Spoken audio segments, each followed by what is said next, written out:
Hello मेरे प्यारे दोस्तों, तो आज की वीडियो होने वाली है done dead season 2 episode number 8 के ऊपर। और आपने इससे पहले की वीडियो नहीं देखी तो उन सभी वीडियो का लिंक ऊपर आई बटन और नीचे डिस्क्रिप्शन में भी होगा। तो सबसे पहले जाकर उन वीडियो को जरूर देखना और फिर आना इस वीडियो के ऊपर। तो अब बिना किसी तरीके इस वीडियो को स्टार्ट करते हैं।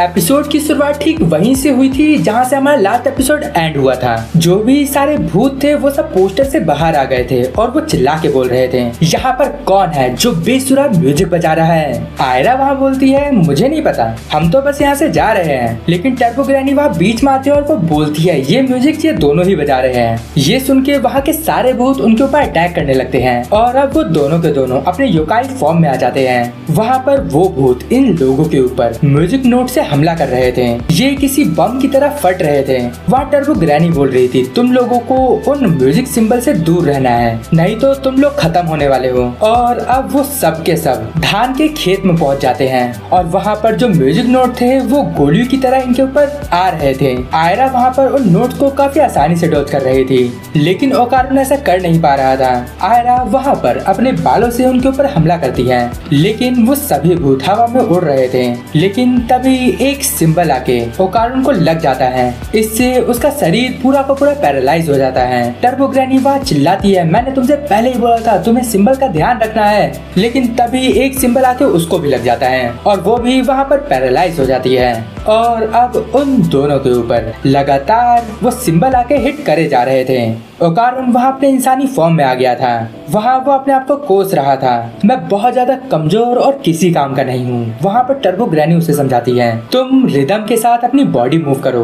अगर तुम भूतों का म्यूजिक पसंद नहीं आ रहा है तो तुम कोई और म्यूजिक ट्राई करो। आयरा भी इन्हें ज्यादा देर तक संभाल नहीं पाएगी। ओकारुन वहाँ बोलता है, मैं तो गाने सुनता ही नहीं, तो मुझे म्यूजिक का बिल्कुल नॉलेज नहीं है। तभी वहाँ उसे हयासी का बजाए हुए म्यूजिक याद आता है। ये म्यूजिक उसे पसंद भी आया था और वहाँ पर जो आयरा थी वो म्यूजिक नोट से बच के भाग रही थी, लेकिन उसके पैर वही खेत में धस जाते हैं और अब वो भूत उसके ऊपर बहुत बड़ा धमाका कर देते हैं। लेकिन ओकारुन वहाँ आकर आयरा को बचा लेता है। वहाँ पर वो हयासी का म्यूजिक याद करके भाग रहा था। अब वो भी धीरे धीरे उन नोट्स को डॉज कर रहा था। वहाँ टर्बो ग्रैनी उसकी तारीफ भी करती है और अब आयरा एक भूत को अपने बालों से पकड़ लेती है और उसे नीचे खींचती है और लात मार के उसकी गर्दन तोड़ देती है। और अब वो दोबारा से एक पोर्ट्रेट बन जाता है और ये भूत कंडक्टर था, इस वजह से बाकी ये भूत उड़ना बंद कर देते हैं। और अब वो लोग वहाँ पर एक दूसरा म्यूजिक बजाते हैं। इससे वो पूरा का पूरा जो जगह था वो बदल जाता है और वो एक ऑडिटोरियम बन जाता है और वहाँ पर 4 बड़े जायंट भूत आके ओपरा गाने लगते हैं और अब उनके मुंह में से बहुत सारे छोटे छोटे पपेट बाहर आते हैं और उनके ऊपर अटैक करने लगते हैं। आयरा और ओकारुन वहाँ किसी तरीके से उनसे लड़ रहे थे। टर्बो ग्रैनी वहाँ बोल रही थी, ये बस एक छलावा है,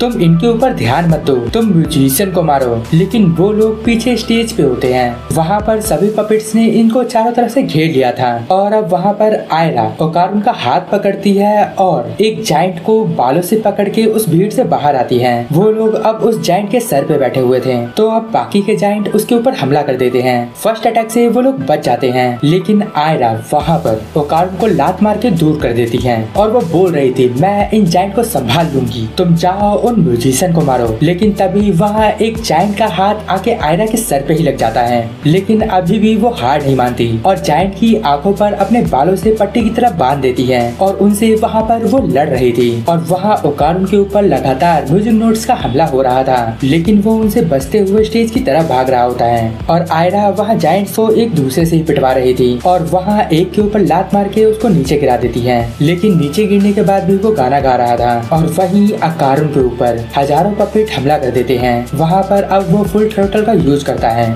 और लाइटनिंग स्पीड से स्टेज की तरफ भाग रहा था। टर्बो ग्रैनी वहाँ बोल रही थी, तुम्हें सभी भूतों को एक ही अटैक में खत्म करना होगा। टर्बो ग्रैनी एक बीट में 5 एक्शन कर सकती है, तो तुम्हारे लिए ये आसान होगा। ओकारुन वहाँ उसकी बात समझ जाता है। वहाँ पर वो एक ही बार में उन 5 भूतों को खत्म कर देता है। अब वो सबके सब पोर्ट्रेट बन जाते हैं और अब दोबारा से वो म्यूजिक रूम पहले जैसा हो जाता है। वहाँ पर ओकारुन आयरा को थैंक यू भी बोलता है और वहीं पर टर्बो ग्रैनी बोल रही थी, शुक्रिया तो तुम्हें मेरा करना चाहिए, मैंने ही तुम दोनों को इतना सब सिखाया है। ये सुन के आयरा उससे लड़ने लगती है। ओकारुन वहाँ उसको भी थैंक यू बोलता है क्योंकि अब उसकी ही वजह से ओकारुन को रिदम के बारे में पता भी चल गया है। वहाँ टर्बो ग्रैनी बोल रही थी, तुमने तो अभी तक कुछ देखा ही नहीं है, मेरी पावर तो इससे कई गुना ज्यादा है। वहाँ पर आयरा पूछती है आखिर वो भूत कौन थे। वहाँ पर टर्बो ग्रैनी बताती है कि म्यूजिक रूम में लगे पोर्ट्रेट से कुछ लोग डरते हैं, उनके डर ने ही इन भूतों को जन्म दिया है और अगर कोई रात में 2 बजे बेसुरा पियानो बजाता है तब ये भूत बाहर आ जाते हैं और वो तुम्हें जान से भी मार सकते हैं। तुम्हारा मन हो तो तुम उन्हें वापस भी बुला सकते हो। आयरा और ओकारुन वहाँ साफ इनकार कर देते हैं। आयरा वहाँ बोलती है कि आखिर तुम्हें इस स्कूल के बारे में इतना सब कुछ कैसे पता है। तो वहाँ टर्बो ग्रैनी मजाक में ही बोल देती है, मैं तो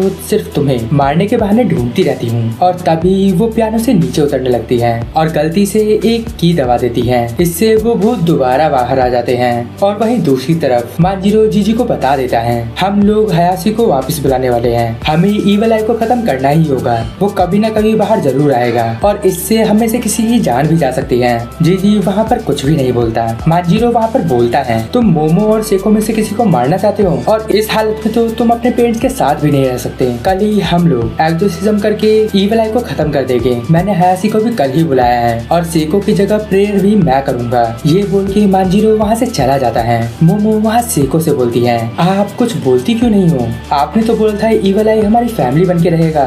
लेकिन सेको भी वहाँ कुछ भी नहीं बोलती। तभी वहाँ उन्हें ओकारुन की आवाज आती है, वो जीजी को बाहर बुला रहा था। मोमो वहाँ पर पूछती है, तुम लोग इतनी रात को कहाँ गए थे। ओकारुन वहाँ बोलता है कि मैं ईवल आई से लड़ने वाला हूँ, मैं उसे मार के खत्म कर दूंगा। मोमो वहाँ बोलती है, इससे अचानक क्या हो गया है। ओकारुन वहाँ बोलता है, जब ईवल आई ने तुम्हारे ऊपर हाथ उठाया था तब मुझे बहुत ज्यादा गुस्सा आया, तुम लोग ईवल आई को अपनाना चाहते हो तो ऐसा ही होगा। और अब ओकारुन वहाँ पर टर्बो ग्रैनी वाले मोड में आ जाता है। उधर ही मांजिरो बोलता है, थोड़ा रुक जाओ तुम लोग, कल ही हम ईवल आई का एक्सोर्सिज्म करने वाले हैं तो ईवल आई से लड़ने की कोई जरूरत नहीं। लेकिन सेको वहाँ मांजिरो से बोलती है, अभी के लिए तुम इसे मत रोको। और वहीं आयरा जीजी पे ठंडा पानी डालने को तैयार थी। ओकारुन वहाँ मोमो को दूर हटने के लिए बोलता है और वहाँ जीजी बोलता है, मुझे ओकारुन के ऊपर भरोसा है। और वहाँ पर आयरा जीजी के ऊपर ठंडा पानी डाल देती है और अब वो तुरंत ही ईवल आई बन जाता है और वहाँ ओकारुन उसके ऊपर अटैक कर देता है और यहीं पर ये एपिसोड एंड हो जाता है। अगर आपको इस वीडियो में कुछ भी अच्छा लगा या पसंद आया तो इस वीडियो को लाइक कर देना और अभी तक आपने चैनल को सब्सक्राइब नहीं किया तो चैनल को सब्सक्राइब करके बेल आइकन को जरूर दबा देना, इससे आपके पास रेगुलर नोटिफिकेशन आती रहेगी। तो अब मैं मिलता हूँ आपको अगली वीडियो में, तब तक के लिए गुड बाय, sayonara।